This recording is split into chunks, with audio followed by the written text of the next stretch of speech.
Yeah, baby. We on Wall Street, man. I'm excited. I love it here. It feels like money, big money here. We stock exchange. We right here by the Bull. You know what I'm saying? We right on Broadway. It is amazing to be in the city. I'm super excited about what's going on today. I got a very, very legendary interview, and it's going down. I think that this is going to be an interview that's going to change a lot of lives. It's going to inspire a lot of people because it's absolutely different. First and foremost, let me get this out the way. Shout out to Life Credit Solutions, man. Tax season's around the corner, and if you're looking to get into a vehicle, man, Life Credit Solutions gets everybody and anybody approved. We don't care about your credit, what's going on with the bankruptcy, the divorce, the person who you co-signed for and didn't do the right thing. We're going to get you right back on the road. We're teaching financial literacy. We're teaching people about how to retire, barberhood, stylist, barbers, how to set up that retirement, what to do with your money, how to evolve in 2025. We're talking about all that. Of course, the studio's biggest sponsor right here in Wall Street. You got to love it. It's where it's going down. We got a lot of things popping. We got a very, very, very, very big interview today that I'm super excited about. We're talking about somebody that has had the opportunity to work with and do projects with the shooter.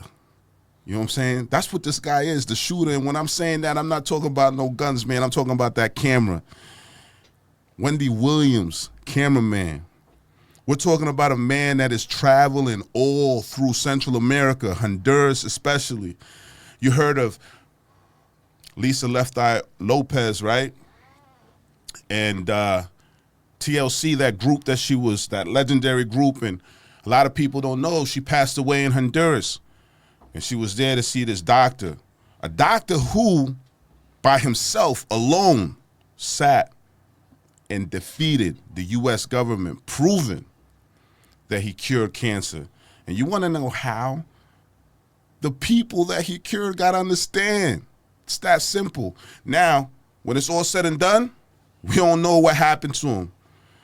You heard the story about Nipsey Hussle, who was also going to go see Sebi, wanted to do documentary. We got the guy that's shooting the documentary with Nick Cannon right here on the Come Up Show. Everything happens for a reason. It's a season. And I want you guys to pay attention.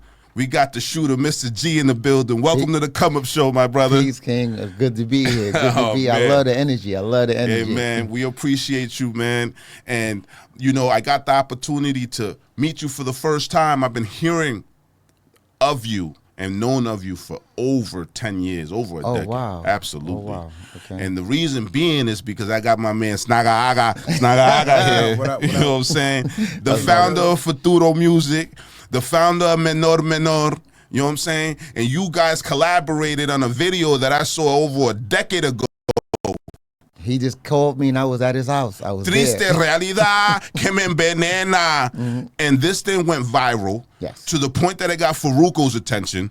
Faruko flew to Honduras based on this video that you shot. Yeah, it was Frank Miami. Frank Miami. Oh, I'm sorry. Frank Miami. Manager. Okay. Frank Miami flew down there, signed this artist, and the rest is history. Yes. You know, you too, the reason that it was important, none of us really do interviews. I just did my first interview for the first time. Oh, wow. Snaga, this is the first time he's ever even been on camera. He's behind the scenes. And you, interviews, this is something that we even spoke about earlier. This is new to us, but it's important. Yes, sir. And the reason that it's important, the reason that I appreciate you, and I thank you for doing this, is because we have a responsibility with the success that we've had. Yes. To share that with the next generation, so that they don't make the mistakes we made. I like that you said that too, because even the fact that you speak about financial literacy, a lot of people don't understand how important that was. It is. Yes. And I love the fact that we're here and you're affiliated with DWI. Absolutely. Because my first interview, shout out to King Indeed, I met him at DWI. Yeah. So he interviewed me.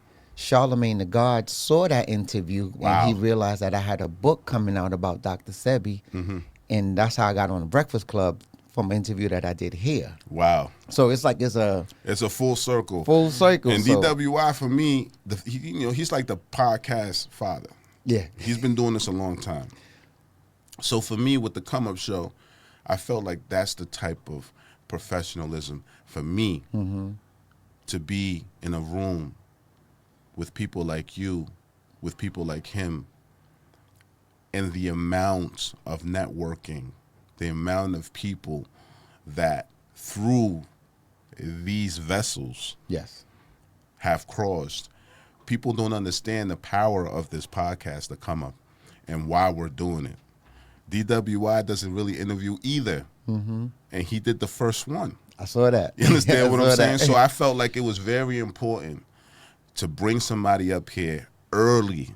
And you guys had a dope vibe. It was just like I felt like I was a fly on the wall checking out two brothers just vibing. It was so dope. We appreciate that, man. And that's what we bring into the table. So we thought it was very important to invite you because you have been doing this on a whole nother level. And we're going to get into that. Okay. You know. But first and foremost, I just want you to just formally introduce yourself to our guests and let them know who you are, where you were born, raised, and at what point did you realize that camera was going to be your come up? All right. Well, my name's Abelardo Guerrero. Everybody call me Mr. G. Mr. G. Yes, sir. I was born in Bronzeville, Brooklyn, Brookdale Hospital. Brookdale. Basketball is my background, and how I got into camera actually was I took pictures of Smooth the Hustler, Ice-T, Trigger the Gambler, DV Alias Christ. I was taking pictures of them. So they invited me to an open mic. So I got into the flow there. So then one day they invite me to go to the WBLS for the Wendy Williams experience. Wow. So I'm like, I knew who Wendy Williams, I knew her voice, but I never saw her. Okay. So I'm like, all right, let's go. So we went. Wendy Williams come out. I met her. She saw some pictures that I took prior, and she was like, oh, who took these pictures?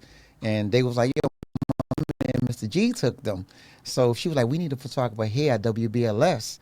So at the time I was working for the Board of Education. I'm a dean. I was a dean. Okay. So I said I can be here at 4:00 because I got out of school at 2:30. Okay. So, but she was like, you have to speak to my husband. So when her husband come out, I'm like, that look like Kev. And then Smooth and I was like, nah, I don't think that's Kev. Or I don't think you know him. He's not from Bronzeville. I think he's from Philly. And then I said, well, that look like Mrs. Hunter's son. And if that's Kev, he know me. Oh, wow. So I seen him through the glass. So when he came in, he was like, Abelardo, what's good? Oh, my God. How what your a mother bless- doing? Tell your mother I want a pastel. And do you still drink the topoillos? Like, we all grew up. And my mom used to supply the hood with whatever we was eating. No doubt. So I started off as a photographer. That's why my name and everything is Mr. G Photos. Okay. So I'm taking pictures at WBLS, all of these Kim Kardashian. I got pictures of Kim Kardashian before nobody knew her. Right. Her sisters, they was all coming there. So I'm shooting. So Andrew Dice Clay, Ja Rule, anybody who came to WBLS, when you go to WBLS.com, those pictures that was behind the scenes, that's all you. That's all me. Wow. So I was like, so then a few years later, Wendy get the TV show. So I'm like, man, my time now is limited because on the TV, on the radio, they can't see nobody. They got to go to WBLS to see the pictures. Correct. But now they see her on TV. So I'm like, okay, I got to do something here. So I'm like, I went and got a video camera. So whenever they said end cut, that's when I started filming. Okay. So I started filming, like I would run up on Vivica Fox. Hey, how you feel about your video today? And she would be like, oh, Wendy girl, you my girl, and shout out to her. And this is, I roll up on Jimmy Fallon, anybody who she interviewed. Since I'm inside the building already, I got my Wendy Williams crew member on. So they see a camera, they just figure it's part of what we need to do. So I created my own lane because I saw that a lot of people didn't know what happened when the cameras was off. So all of the shout outs that I got from the celebrities, I put it together and I gave it to Kev. And Kev presented it to Lionsgate. And they was like, yo, we like this. Yes. And that's how I stayed working with Wendy Williams, because pictures was getting obsolete. Yeah. Wow. So it's crazy because the come up is about being innovative, right? And understanding when you're an entrepreneur. So you went from one camera to another. I had to. You know what I'm saying? And the reason that you did that was because of what was happening with the times. No difference than the house phone, the answering machine, and then the cell phone. Yes, sir. So that is interesting. So basically, you took it upon yourself to take what was not happening, what people were not seeing, and now making it a visionary, right? Yes. Kind of like when we went from MySpace to Facebook. Facebook originally was just for college students. Yep. Then it went public. Then you were just posting, right? There was no videos. Then Instagram happened.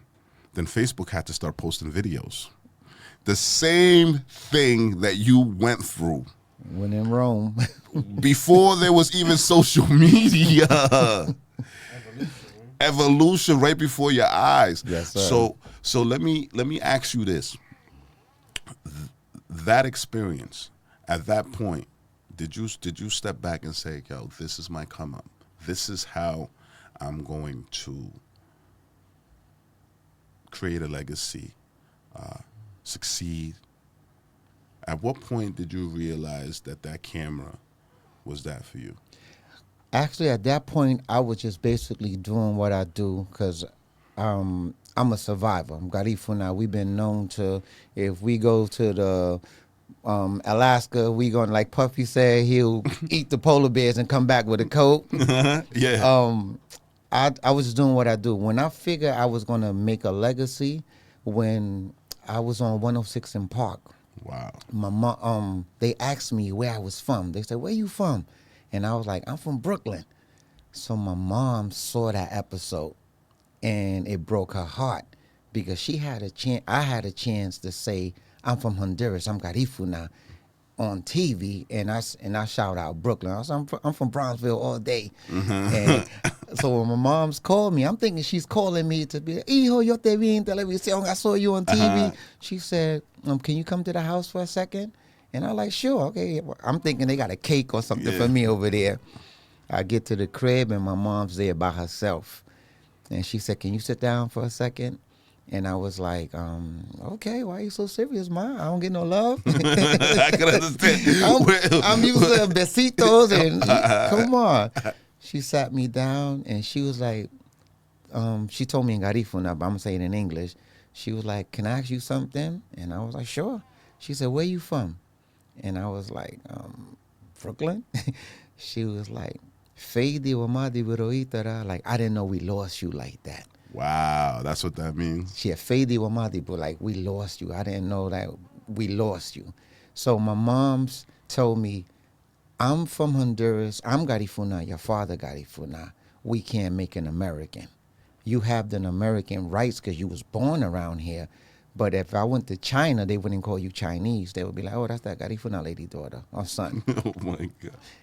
Just because you have the American rights because you was born here, but you Garifuna. And if you look at the Garifuna people like nobody, you're looking at me and your father like nobody. And I regret coming to this country to have you because your father wanted American kids. That's why we came here. So I was like, it's like I got a body blow that took all the wind out of me. Right. So then she was like, what have you done for the people in Honduras? And I was like, nothing. Because my whole thing was I'm running with, Honduras was the last thing on my mind. Absolutely. So at this point, I can't speak Spanish.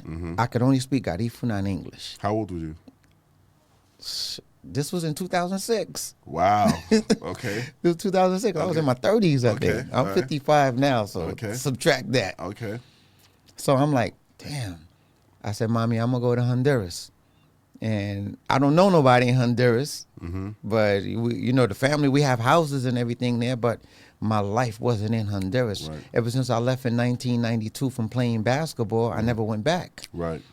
So I go to Honduras, and I'm like, I want to do something for the talento out here, for the kids out here, do something for the artists. Okay. So I'm looking for the videos on YouTube. Nobody got a video. Nobody. At this time, I had MySpace, I believe. Okay. I'm looking for albums, anything. Nobody had anything. Right. So I'm like, I'm gonna take pictures for them, and I'm gonna do videos. Okay. So I get out there. I had a problem. I couldn't speak Spanish, and nobody. It was rare that I found somebody who spoke Garifuna. Correct. I could find somebody who speak English before I found somebody who speak Garifuna. Okay. So I came back to New York. I downloaded Rosetta Stone, and I always knew Spanish. I could understand it, but I couldn't talk Spanish. Now, I just want to clarify something for our viewers, because this is a conversation that we're having as Hondurans. Yes. That's in Central America. And we have a Garifuna culture, which is why we have that African descent. Majority of the Garifuna peoples on the coastline, we are particularly talking about Limon Colon, where they speak Garifuna. Now, we're going to take a quick step back. The reason that I know the little Garifuna that I know is because of my grandmother. So you just stated that you were looking for people that speak Garifuna, because even though you were born in Brooklyn, you knew Garifuna because My grandmother. Okay. Because There's a lot of bouncing around of the word Garifuna, right? And maybe the people that are watching the show doesn't really know what that means. Okay. You take the time to explain to them what that is and what it means. Okay, well, it's different interpretations of Garifuna, because a lot of people think that, well, with the research that I found, a lot of people don't know that the Garifuna men that was exiled from St. Vincent, it was just men. Okay. So we got to Punta Gorda and we mixed with the Arawak Indians that was there. Okay. So the Garifuna, we're from the Yoruba tribe in Africa. And, man, I got a story about that. That's crazy. I met the king of West Africa from Benin. Wow. And he apologized to me for what his ancestors did to our ancestors. Really? I'm going to send you the picture so you can put it up. Absolutely. He told me, but if you looked at the Woman King, you saw the Dahomey tribe? Yeah. The Yoruba men that was, they tricked them into going to the into slavery. Yeah. Our ancestors was part of that. Really? He said the Yoruba men was so strong they couldn't overpower them. They was tricked into going on that ship.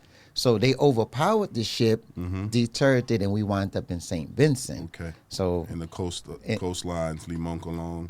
we landed in Punta Gorda first, and then we spread all over. Okay. So he apologized to me, and he had a salute to Pierre. He was the translator who he was speaking for the king. He was translating for us. Okay. So he said I had when he found out I was Garifuna, he said he wanted to meet me just to apologize. That's powerful. To what his ancestors did to our ancestors. So the Garifuna language that we're discussing right now, that you mentioned that you were looking for people, because you now you're Honduras and you know how to speak that. But I'm thinking I see anybody black, they speak Garifuna. No, I was wrong. For example, you can't have a conversation with me in Garifuna. Talk to me in Spanish all day. Okay, so the Garifuna language, what is that, and how was that established? What is that a mixture of? I know it has French in it, because when I was in Paris, because we count Aba, Biama, Urua, Gadiru, Sengu, Sisi. So French, if you hear them count, is similar. Okay. Nef, D's, it sounds just like Garifuna. So I know it has a lot of French in the numbers. But where it comes from, I wouldn't be able to tell you exactly. Snaga? Anything on that, on the language aspect of it? The language is it's, closer to the mic. Well, the language is from Venezuela, actually. I know that because I looked up an old video from the Caribs, and I heard like a native person speak, and she spoke the same Garifuna that we did. The only difference is that we speak it with an African accent. Okay. Yeah. Okay. But it does have a lot of French in it. Okay. It has English in it as well. Okay. This Spanish words.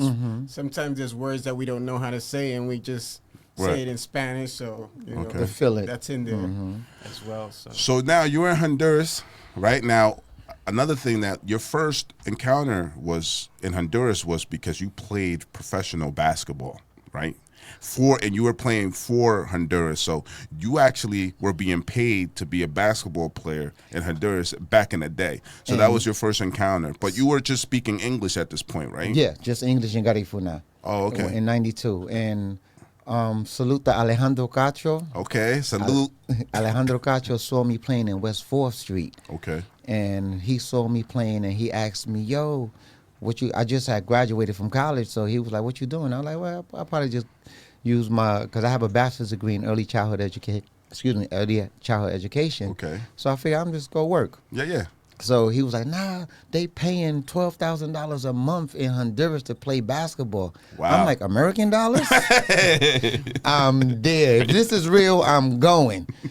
So I went out there the first day to Tegucigalpa. I flew out there, and I went to the gym, and I'm looking at the talent out there. I'm like, yo, they can play, because they had extranjeros. They had reinforcers from every they allowed two reinforcers on each team. Okay. That's an American basketball player. Wow. So how we did on Complan, my mom's and pops is from Honduras, so they made me a Honduran citizen.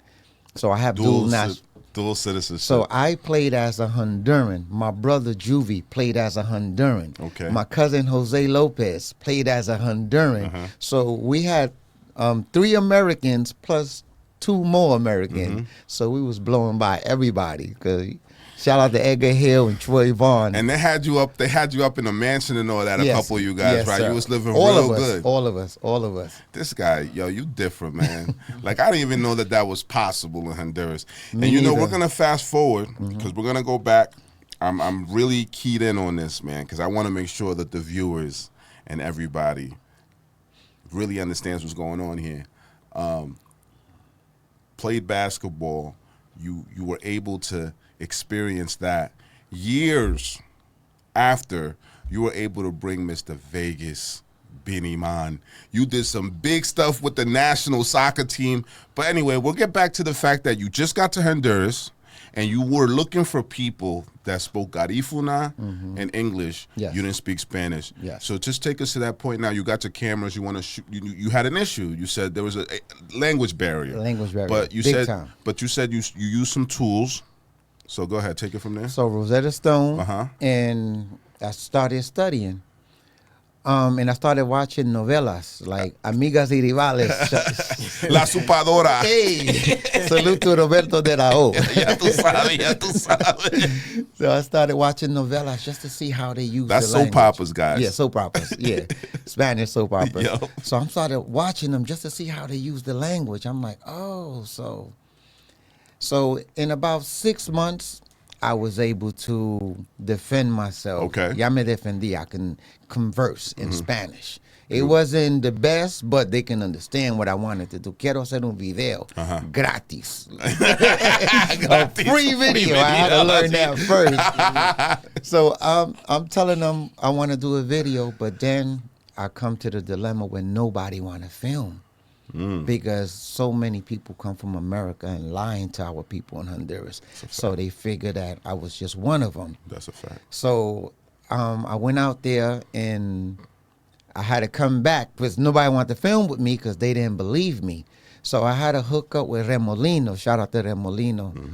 Remolino, I told him, yo, I want to do something for the artists in Honduras, but they don't believe I want to. So that Molino, who's an artist from out there, he was able to co-sign for me when I went back. He said, I'm going next month. You want to come? I said, yo, let's ride back. Okay. I went back out there. But that's to go back a little bit, I wanted to do something for Honduras. Right. So salute to Caveto. Caveto hit me up, and he was like, yo, I want to bring Beanie Man to Roatán, to West End. Not West End. We took him to Cox and Hall. Okay. And I was like, let's do it. Uh-huh. So I hooked up with Nadinia, may she rest in peace. Rest in peace. I hooked up with Nadinia. I didn't know that Nadinia, you know who Nadinia is, right? She's the lady from the Kellogg's. She's related to the Kellogg's people, right? She Yeah. was the granddaughter from Kellogg's. Yeah. So I'm thinking, I didn't know how rich she was, because I'm telling her, Beanie Man want to come. Beanie Man want $20,000 for him, and he won 11 tickets, room and board. And I'm like, okay, once his people told me that, I'm like, okay, we can't do Beanie Man, but let me just ask. Yeah. She was like, okay. Wow. I was like, what? That's like the prime example of closed mouths don't get fed. Thank you. Asking you shall receive. So you did and you received. So now you got Beanie Man coming to Honduras for 20 grand. Everything. 11 tickets. Wow. She flew his people from all over the United States. Beautiful. Wow. And Beanie Man wanted a pound of weed on his pillow waiting for him. Done channel. Huh? Light that thing up. So Beanie Man get there, get to Honduras, and this is the first time I'm seeing Honduras. Well, you in Coxon Hall at that time? I wasn't. I heard it was in like 2009. Right? Yeah. Yeah. Beanie Man. I saw the footage. Bro. And the funny thing about, shout out to Beanie Man, cool brother, down to earth. Beanie Man told me, yo, I'm gonna have your people. I'm gonna sing a song in Spanish for your people. I'm like, you don't speak Spanish. He said, I don't, but watch me sing a song that have everybody dancing with me. So I'm looking at him like, okay, let me see what's this all about. So towards the end, he looked at me and then looked at the people and he said, "One talamela, let me go one talamela." They said, "One talamela," and they sing it back. I was like, yo. Yeah, that was genius. He said, "I'm a dance hall king. I'm a showman." I'm like, yo.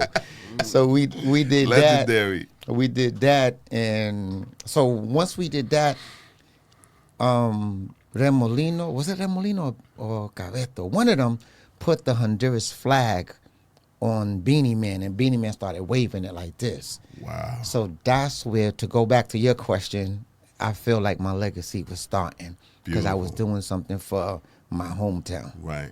And that was like redemption. Yeah. After that 106 in Park. 106 in Park, you know, first and foremost, for people that don't understand what's going on, there's a big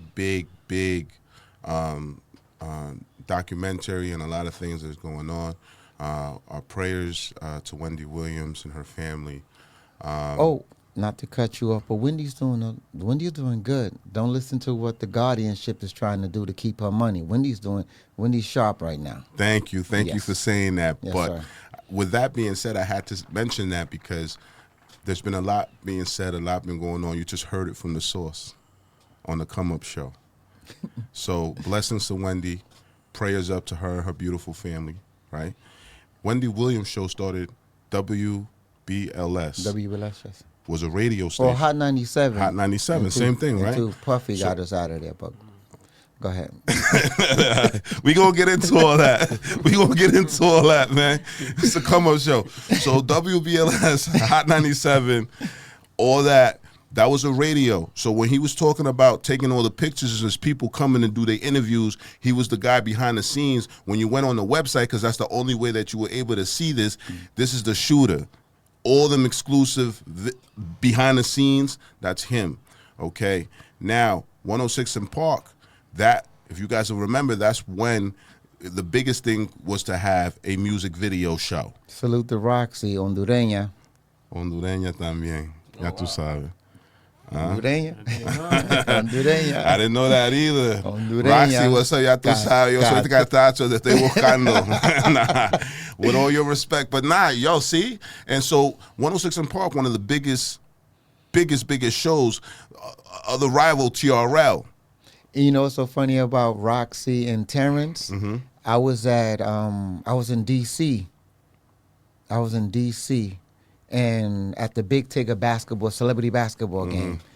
So Roxy and Terrence came up to me. They say, yo, we're going to host the 106 in Park in a few months. So I'm looking at them like, y'all look like kids. Yeah. I'm not believing, but salute to Malik, Kids Gotta Eat. That's my partner who was interviewing everybody. So we interviewed them. So I took pictures and everything. So I still have those pictures. I'm gonna send them to you too. Send us all that. So Roxy and Terrence, before they did the show, Yeah. they told us, but I didn't believe them. But I just said, I'm gonna shoot them anyway, and we shot them. Wow. So you on 106 in Park. I just put everybody on just in case they, they're younger, they're not from this era, and they didn't understand what you were talking about, just so they could get a clear picture. Yeah. And I would think at this point, you were 106 in Park. You're talking about Roxy. You know what I'm saying? You're talking about the biggest. You know what I'm saying? The network of the people that you're surrounded Yeah, by. because I'm similar to Snagger, believe it or not. Yeah, I'm always behind the scenes. Yes. But for some reason, the camera used to always find me, and I was like, damn, all right, it is what it is. But one of the things that I pride myself in always being ready. Always being ready. You get it? Stay ready. You don't have to get ready. There you go. So Floyd Mayweather. So here we are now. The biggest stage, the biggest moment. You get the opportunity. You're on TV, and you say you're from Brooklyn. You get that phone call, and so I could only imagine because I made it. Mama, I made it. Mama, I made it. I'm thinking I'm having a party at the house. So she sits you down. Humbled me. She humbles you. Now you got Beanie Man with an American flag. A Honduras flag. A Honduran flag. Yes. Right? But my mother had that picture in her house. Hold on. I'm glad I made that mistake. Because imagine that. An American-born, dual citizen, who was confused and said, I'm from America, Brooklyn. Facts, Bronzeville. Now got humbled and a Honduran flag, Yes, sir. in your country is being waved by one of the biggest reggae artists in history. Who am I? The girls them sugar. The first thing I asked Beanie was, how was it to dance with Janet Jackson? And you know what he said? You loved it. No. He said what he said on stage. He speaks that he's going to do a Spanish song. What was that song? One Talamela. One Taramela. And killed it. And killed it. So now, Mr. Vegas. So that's number one. Let's move on to Vegas. How that whole thing happened. Oh man, Mr. Vegas. I'm in Sebi and salute to what's my man name? He's from La Ceiba. He was telling me about Mr. Vegas, how he wanted to bring Mr. Vegas out there. So this is I want to clear this up. I didn't bring Mr. Vegas to Honduras. I was part of the production, but I wasn't the person who bought him. Correct. How Mr. Vegas and I got cool, because after you know how the producer. You guys are friends. Yeah. I'm his son's godfather. Amen. CJ. Yeah. All right.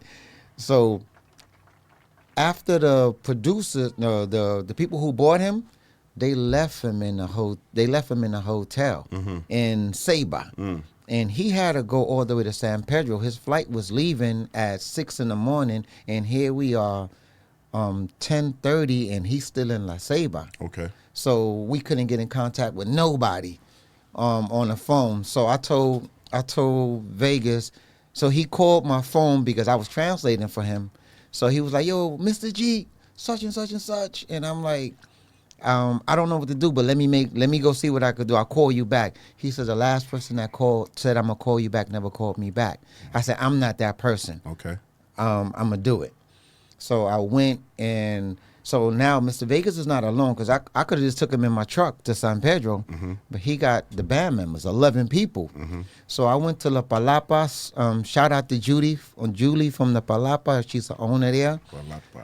Palapa is in La Ceiba. I went there. I said, Julie, I know she had a van.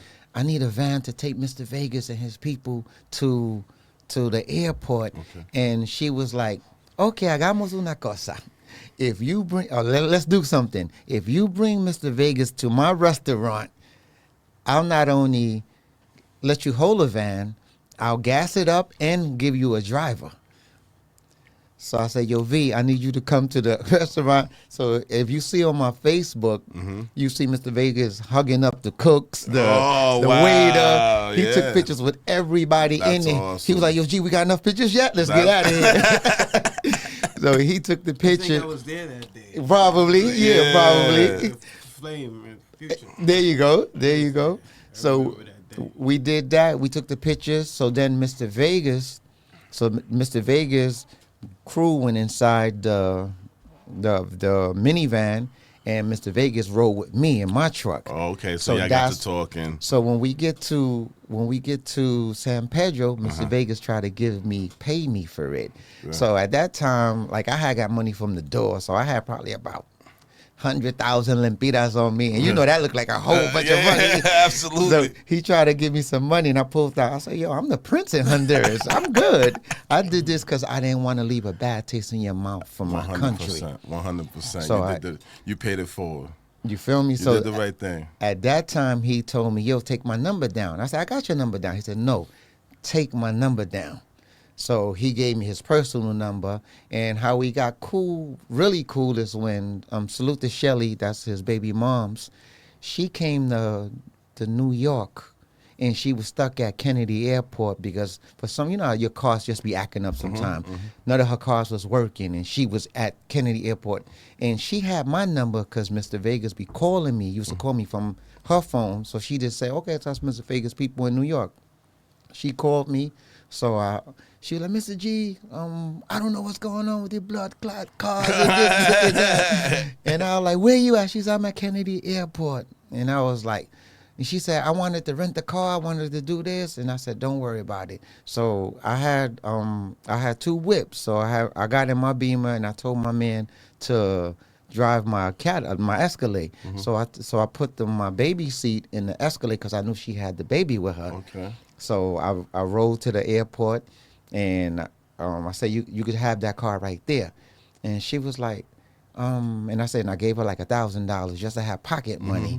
So I said, when you done, just leave the keys inside the truck in the airport and tell me, and I'll go get it. That's it. So V was in Europe, so he couldn't. Do nothing. He Wow. couldn't. So by the time she called him, she was like, "I'm good. Your boy Mr. G did this and this and that." So that day we all became family. That's it. Yeah, That was it. Yeah, because That's it. imagine your baby mom stuck somewhere, 100%, man. and then your boy, bless her. Yeah. Cause you know I'm not that type to be all in my boys' girls their faces and stuff. Yeah. Hey, go the car.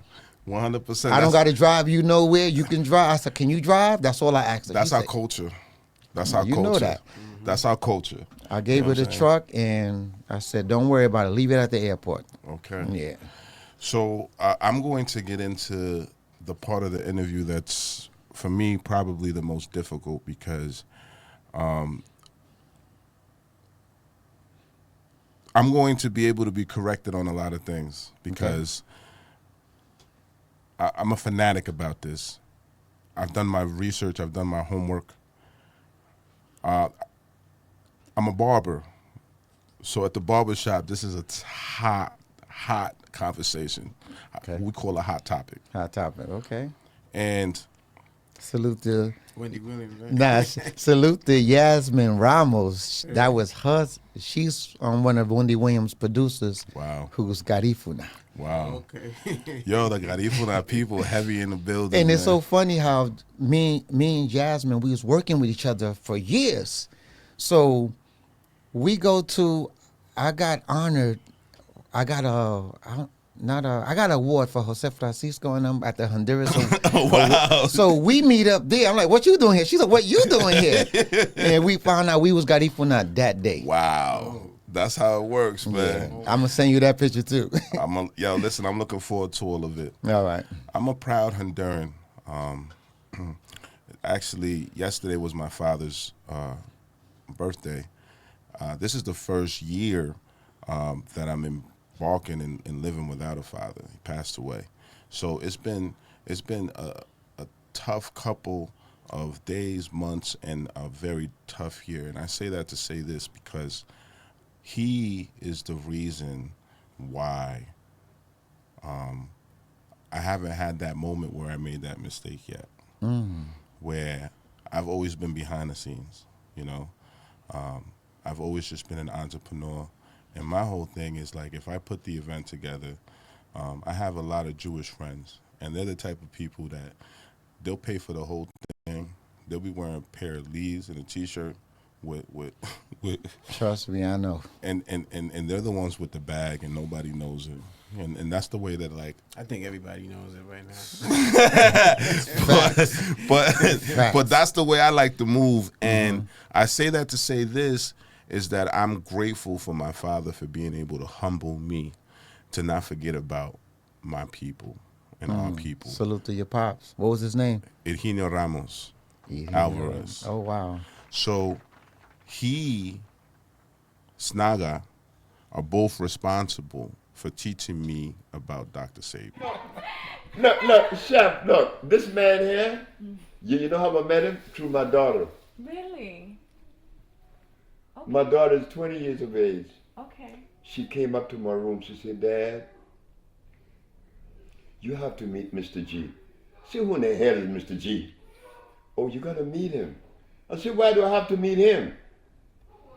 You gotta meet him. This is what he did. And when I saw what Mr.g did, I said, oh God, Mr.g came. I said, you a bad motherfucker.